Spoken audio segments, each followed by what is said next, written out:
Nifty and bank நிஃப்டியோடைய current moment எப்படி இருக்குது அப்படிங்கிறத பார்த்துடலாம். ஸோ மார்னிங் எங்களுக்கு ஃபர்ஸ்ட் ட்ரிகரான என்ட்ரி வந்து ஒரு செல் என்ட்ரி. பட் இந்த என்ட்ரியில் வந்து ஒரு கன்ஃபியூஷன்ஸ் அப்படிங்கிறது இருந்தது. ஏன் அப்படின்னா நிஃப்டியை கம்பேர் பண்ணும்போது பேங்க் நிஃப்டி புல்லிஷாக மாற ஆரம்பிச்சிட்டாங்க. அப்போது நிஃப்டி பார்த்திங்க அப்படின்னா இந்த 25,760 அப்படிங்கிற இந்த ரேஞ்சுக்கு மேலே வந்தாங்கன்னா பை என்ட்ரி எடுக்கணும். இல்லை அப்படின்னா நிஃப்டி கீழே கூட வரட்டும், வந்து 25,668 அப்படிங்கிற அந்த ரேஞ்சில் சப்போர்ட் எடுத்ததுக்கப்புறமா இந்த இடத்துல நம்ம பையிங் ஆப்பர்ச்சுனிட்டி பார்க்கலாம் அப்படிங்கிறத வந்து நோட்டிஃபை பண்ணியிருந்தேன். ஸோ எக்ஸாக்டாக ப்ரைஸ் பார்த்திங்க அப்படின்னா 25,668 அப்படிங்கிற இந்த ஜோன் வரைக்கும் வந்து ஒரு சப்போர்ட் அப்படிங்கிறத எடுத்துகிட்டு பை என்ட்ரி ட்ரிகர் பண்ணாங்க.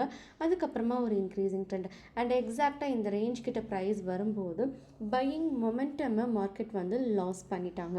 அப்போது பையிங் மொமெண்ட் லாஸ் ஆகுது அப்படின்னா ரெண்டு சினாரியோ நடக்கலாம்.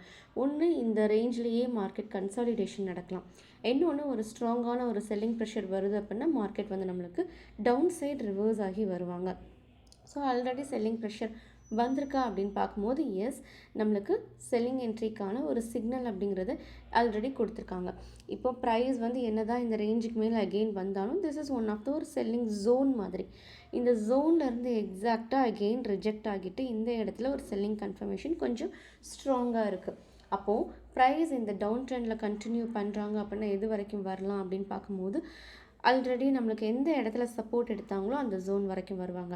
அடுத்து இன்கேஸ் அந்த சப்போர்ட்டும் பிரேக் அவுட் ஆகுது அப்படிங்கிற சினாரியோவில் 25,623 அப்படிங்கிற இந்த லெவல் வரைக்கும் நம்மளுக்கு ஒரு ட்ராப் அப்படிங்கிறத நிஃப்டி நம்மளுக்கு கொடுக்கறதுக்கு ரெடியாக இருக்காங்க. பட் அதுக்கு நம்மளுக்கு கரண்ட் ப்ரைஸ் ஆக்ஷன் சப்போர்ட் பண்ணணும். சப்போர்ட் பண்ணால் தான் இந்த ட்ரெண்ட் நம்மளுக்கு ஃபர்தராக டவுன் ட்ரெண்டில் வரும். பட் இப்போதைக்கு செல்லிங் சைட் மூவ் ஆகியிருக்காங்க. பார்க்கலாம் இந்த ட்ரேட் நம்மளுக்கு ஒர்க் அவுட் ஆகுதா இல்லையா அப்படிங்கிறது.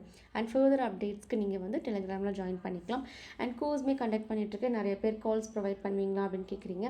கால்ஸ் நான் ப்ரொவைட் பண்ண மாட்டேன். நான் எல்லாத்தையுமே சொல்லிக் கொடுத்து எங்கே என்ட்ரி எடுக்கணும், எங்கே எக்ஸிட் எடுக்கணும் அப்படிங்கிறத உங்களுக்கு வந்து இன்டெப்த்தாக சொல்லிக் கொடுக்கறதுனால நீங்களே ஓனாக இண்டிபெண்ட்டாக வந்து லேர்ன் பண்ணதுக்கு ஸ்டார்ட் பண்ணிடுவீங்க.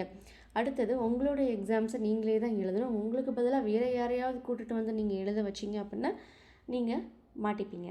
அதே மாதிரி தான் ஸ்டாக் மார்க்கெட்லேயும் உங்களுடைய ட்ரேடிங்கை நீங்கள் தான் எடுக்கணும். மற்றவங்க கொடுக்குற கால்ஸ்க்கு பின்னாடி நீங்கள் போனீங்க அப்படின்னா அது உங்களுக்கு செட்டே ஆகாது.